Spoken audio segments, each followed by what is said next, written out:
तो दोस्तों जितने भी हमारे देवी और देवता हैं सभी की एक अपनी सुगंध है, सभी एक खास सुगंध या कह ले खुशबू की तरफ आकर्षित होते हैं।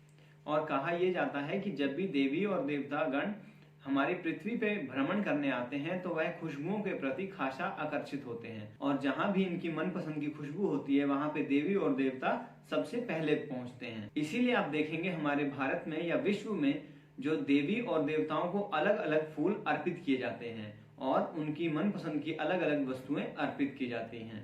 इंसानों की भांति ही देवी और देवताओं के अपने अलग अलग चीजों की पसंद होती है।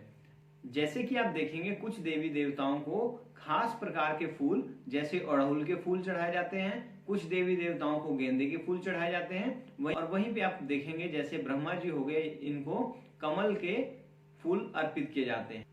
जैसा कि मैंने आपको पिछली वीडियो में बताया था, गणेश जी को दूब की पत्तियां अर्पित की जाती हैं और नारायण भगवान को जब भी भोग लगता है तो तुलसी के पत्तों के साथ उनका भोग लगाया जाता है। आज की इस वीडियो में हम जानेंगे कि कौन से पुष्प किन देवी देवताओं को अर्पित किए जाते हैं तथा कौन से ऐसे फूल और पत्ते होते हैं जिनको कि हम दोबारा भी इस्तेमाल कर सकते हैं और कौन से ऐसे होते हैं जिनको हम दोबारा इस्तेमाल नहीं कर सकते। आपने देखा होगा कुछ ऐसे पुष्प होते हैं जिनकी खुशबू कुछ समय के लिए होती है, जो कि मंदिरों में और देवालयों में केवल कुछ समय के लिए लगाए जाते हैं। जैसे जो भोर में फूल लगाए गए वो दोपहर में हटा दिए जाते हैं और जो दोपहर में लगाए गए वो शाम को हटा के भगवान का दोबारा श्रृंगार किया जाता है। इसी श्रृंखला में बेलपत्र और धतूर एक ऐसी चीज है जिसको कि आप एक बार अर्पित करने के बाद उसको दोबारा से धो के दोबारा से आप उसको अर्पित कर सकते हैं। तो आइए हम जानते हैं कि कौन से पुष्प किन देवी देवताओं को अर्पित किए जाते हैं। तो सबसे पहले बात करते हैं गणेश जी की।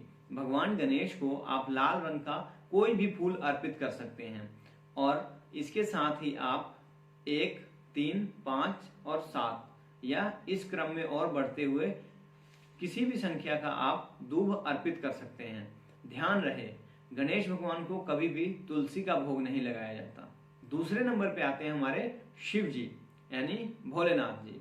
भोलेनाथ जी को आप सबसे पहले बेलपत्र धतूरा अर्पित कर सकते हैं। फूलों की बात करें तो नीले कमल, कनेर और कोई भी सफेद रंग का फूल आप अर्पित कर सकते हैं। ध्यान रहे चंपा और केवड़ा शिव जी को चढ़ाना वर्जित है। तीसरे नंबर पे है माँ दुर्गा। माँ दुर्गा को आप अड़हुल के फूल अर्पित किए जाते हैं। चौथे नंबर पे है माँ काली। माँ काली को आप पीले रंग के कनेर के फूल अर्पित कर सकते हैं। पांचवें नंबर पे है भगवान विष्णु। भगवान विष्णु को आप गुलाबी रंग के कमल अर्पित कर सकते हैं और इसके साथ ही आप तुलसी अर्पित करें।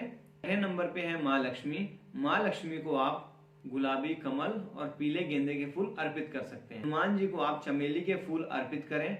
चमेली के फूल के साथ सिंदूर का भी दान आप कर सकते हैं। धन्यवाद।